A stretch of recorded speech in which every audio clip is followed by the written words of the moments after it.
इकट्ठा होके ये जो हमारा पूरा मूल निवासी समाज है ये सामाजिक रूप से इकट्ठा हो और इकट्ठा होके ये समाज एक अपना दल निर्माण करे।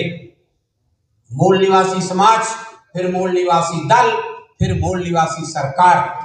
ऐसी विचारधारा के आधार पर जब हमारा भाई के हाथ में देश की सत्ता होगी और वो संचालन करेगा तो हमारे बुजुर्गों को भी मान सम्मान, हमारी माँ बहन बेटियों को भी मान सम्मान, हमारे तमाम सारे लोगों को सारी चीज मिलेगी। कभी किसी समय में किसी राजा ने एक बार अपनी प्रजा को खाने में बुलाया, बीच में टेबल लगा दी और दोनों तरफ से लोगों को बैठा दिए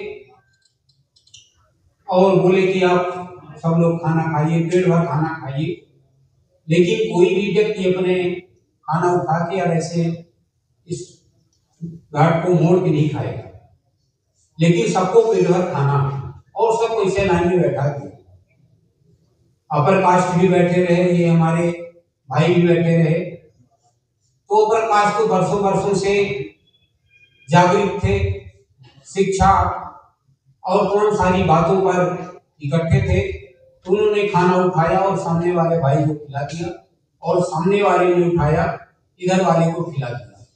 तो उन लोगों ने तो पेट भर भोजन किया, लेकिन जो ये हमारा समाज जात पात से आज भी बटा हुआ है, जात पात को मानता है, छुआछूत को मानता है, भेदभाव को मानता है, सामाजिक गैर बराबरी को मानता है, ये समाज 5000 साल हो गया, इसके बाद भी ये समाज आपस में भाईचारा नहीं बना पाया। और जब तक हम आपस में भाईचारा नहीं बनाएंगे, एक दूसरे को अपना भाई नहीं समझेंगे, एक दूसरे के बीच में जो तमाम सारा विभेद है उसे नहीं खत्म करेंगे, कि कोई ऐसा भगवान नहीं है। हमारे पास तो एक ही भगवान आए, बाबा साहब अम्बेडकर, और उन्होंने हमें सब कुछ देके गए, हमें बहुत बढ़िया लिटरेचर देके गए, बढ़िया संविधान देके गए। और जब बाबा साहब संविधान देके गए तो उन्होंने कहा कि संविधान तो अच्छा है, लेकिन चलाने वाले जब लोग अच्छे मिलेंगे। आजादी का 75 साल बीत गया, उस संविधान को चलाने वाले लोग आज की तारीख तक अच्छे नहीं मिले, भेदभाव करने वाले लोग मिले, सामाजिक गैर बराबरी मानने वाले लोग मिले, और हम उन्हीं पर विश्वास करते रहे। और जो बाबा साहब ने सबसे बड़ा हमें अधिकार दिया, वोट का अधिकार, हम उन्हीं को देते रहे। जब तक हम इस लोकतंत्र में हम वोट का अधिकार यानी वोट और अपने रातों दिन के खून और पसीने की कमाई नोट और वोट जब तक हम सवर्णों को देते रहेंगे, तब तक हम दलित, पिछड़ा और ये सब कुछ हम बने रहेंगे। यदि हमें इनसे उद्धार होना है तो ये तय कर लीजिए कि चाहे जब दल जो भी हो, जिस दल का मालिक अपर कास्ट का आदमी बैठा है, यहाँ पर ये बैठा है, बीजेपी में ये सवर्ण बैठा है, कांग्रेस में बैठा है, बहुजन में बैठा है, सब में यही बैठे हैं। जब तक ये बैठा रहेगा आप नीचे से वोट देते रहोगे, भला नहीं होने वाला है। भला तब होगा जब आपका कोई दल होगा और आपका भाई यहाँ बैठा होगा। थोड़े समय के लिए मान्यवर कांशीराम साहब ने आंदोलन चलाया, 1585 का आंदोलन चलाया, 8-10 साल उन्होंने आंदोलन चलाया, और जब उनके आंदोलन में अपर कास्ट शामिल नहीं था तब पूरे देश में लोग जीते, एमएलए एमपी बने, उन्हीं में से हम भी एमएलए एमपी बने। लेकिन जब उस पवित्र दूध जो हमारा बहुसंख्यक समाज है, जो पवित्र दूध की तरह है, और आप अच्छी तरह से जानते हैं कि जब पवित्र दूध में एक बूंद नींबू पड़ जाए तो दूध खराब हो जाता है, फट जाता है, जम जाता है। यही हुआ मानवर कांशीराम साहब के रहते ही ये एक बूंद नींबू का रस इस बहुसंख्यक समाज में पड़ गया और सारा बिखर गया।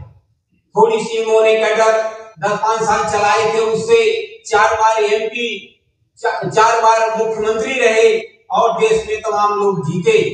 उसी तरह का जब आपका कोई संगठन होगा, जिस संगठन में ये अपर कास्ट न शामिल होगा और आप आंदोलन चलाएंगे, अपना वोट देंगे, तब ये समाज का सुधार होगा।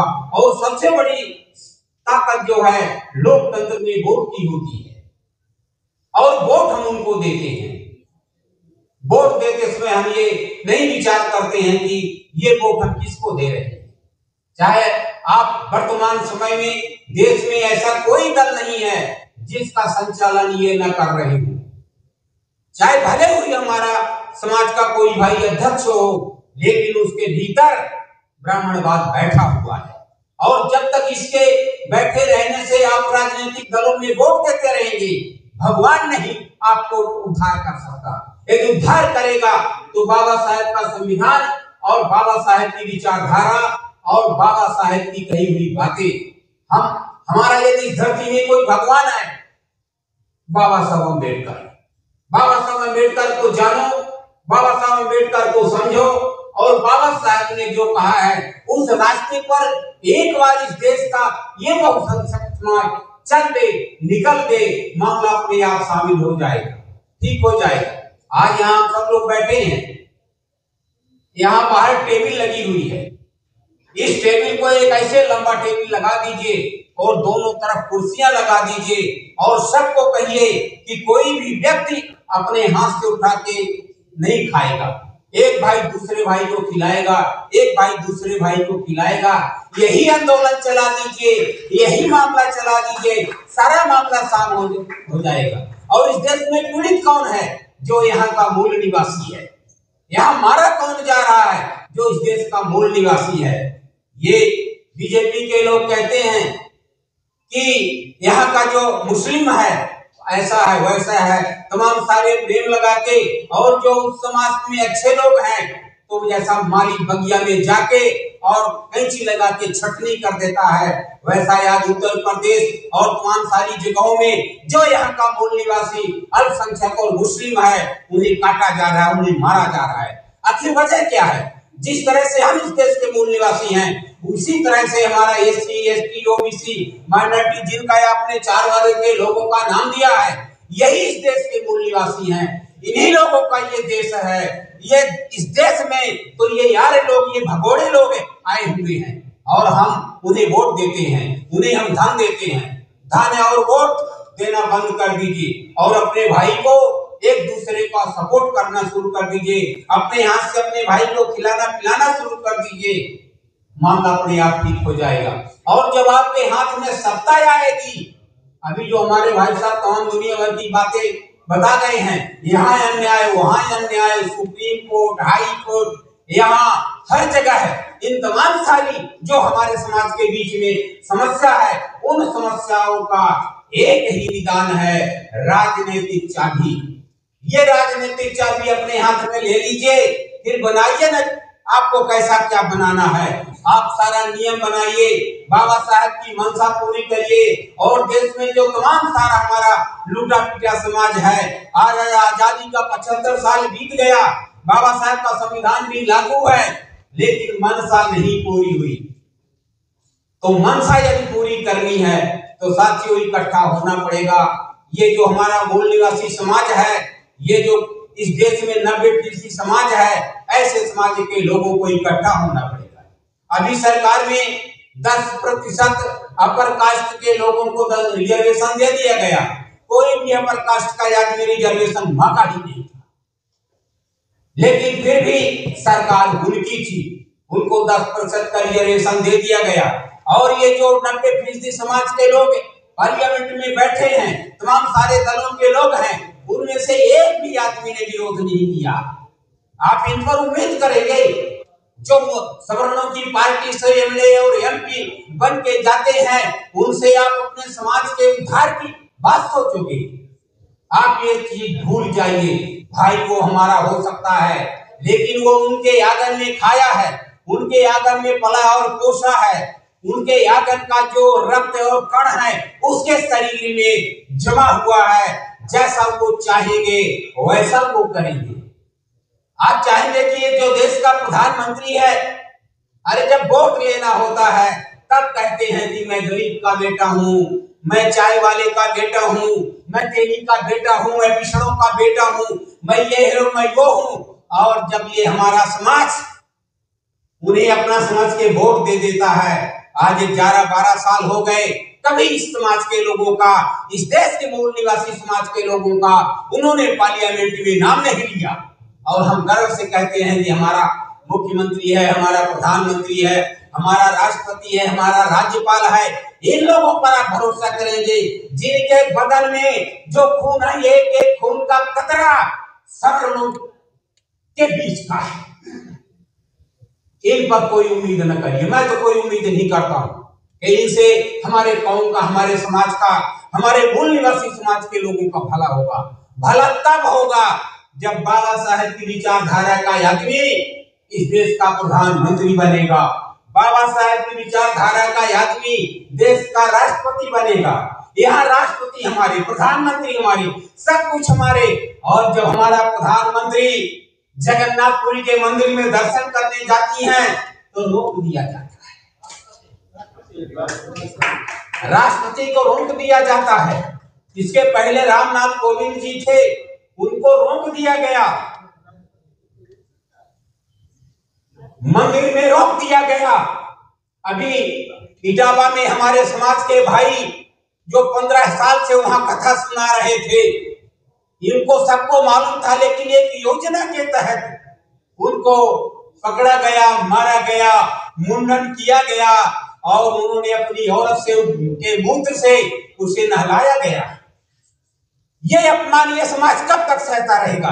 अभी जबलपुर में एक हमारे समाज की देविका पटेल है, उसके लोगों ने कथा सुनने का प्रोग्राम बनाया और जब वो व्यास गादी में बैठने जाने लगी तब वहां के पंडितों ने कहा कि तुम नीच जाति के हो, तुम पटेल जाति की हो, इसीलिए तुम व्यास गादी में नहीं कथा बात कह सकती हो।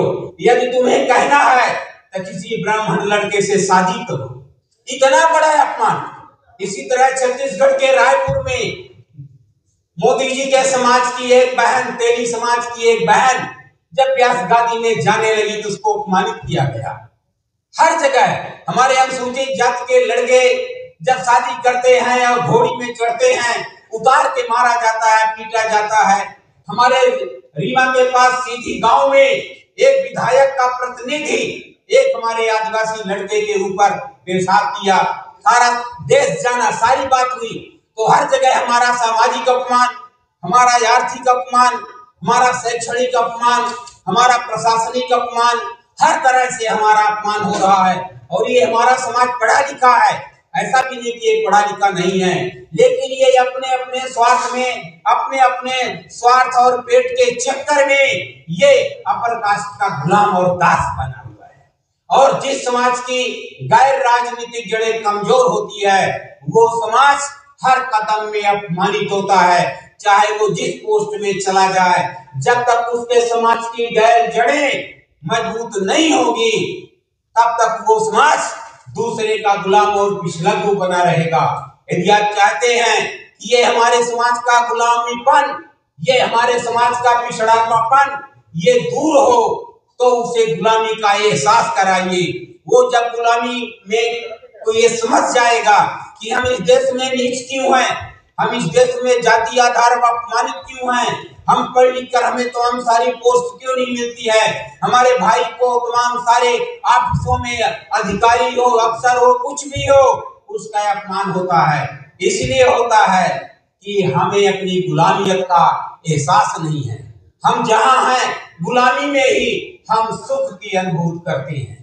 यदि हमें मिल गया कुछ वही हम मस्त हैं। हम अपने भाई को, पीछे जो हमारी कौम, हमारा भाई जो बैठा हुआ है, हम उसकी तरफ नहीं देखते हैं। जिस बस्ती से हम निकल के आए हैं तो हम आके सिविल लाइन में बस गए हैं, सवर्णों की बस्ती में चले गए हैं, लेकिन जो हमारा भाई पीछे है उसे हम नहीं समझ पा रहे हैं। इसलिए साथियों, जो पढ़े लिखे हमारे भाई हैं, जो उच्च क्वालिटी के लोग हैं, हमारे माननीय रतनलाल जी जैसे हमारे भाई हैं, ऐसे लोगों की ये आवश्यकता है कि जो भी आप जानते हैं समाज को जगाने में अपनी पूरी ताकत लगा दीजिए। ये हमारा समाज आज की तारीख में पढ़ लिख कर भी और पीछे है। लोगों को स्वाभिमान का अपने पता नहीं। माननीय अखिलेश यादव जी मुख्यमंत्री रहे और जब वहां से हटे तो उनके पूरे मकान को गंगा जल से धोया गया। और वो चुप रहे, उल्टा उनको टोटी, पानी की टोटी चोरी करने का आरोप लगाया गया। कन्नौज में राधा कृष्ण के मंदिर में जब ये मुख्यमंत्री थे और वहां उसके दर्शन करने गए, पूरे मंदिर को धोया गया। ये कब तक चलता रहेगा? आजादी कब 75 साल बीत गया और हम सब सुन के और चुप रह जाते हैं। इसलिए साथियों, आपसे निवेदन है कि इस समाज को जगाने का काम करें और ये समाज इकट्ठा हो जाए। इकट्ठा होके ये जो हमारा पूरा मूल निवासी समाज है, ये सामाजिक रूप से इकट्ठा हो और इकट्ठा होके ये समाज एक अपना दल निर्माण करे। मूल निवासी समाज, फिर मूल निवासी दल, फिर मूल निवासी सरकार। ऐसी विचारधारा के आधार पर जब हमारा भाई के हाथ में देश की सत्ता होगी और वो संचालन करेगा, तो हमारे बुजुर्गों को भी मान सम्मान, हमारी माँ बहन बेटियों को भी मान सम्मान, हमारे तमाम सारे लोगों को सारी चीज मिलेगी। तो साथियों, इन्हीं शब्दों के साथ मैं अपनी बात को यही विराम देता हूँ। धन्यवाद। जय भीम, जय भारत।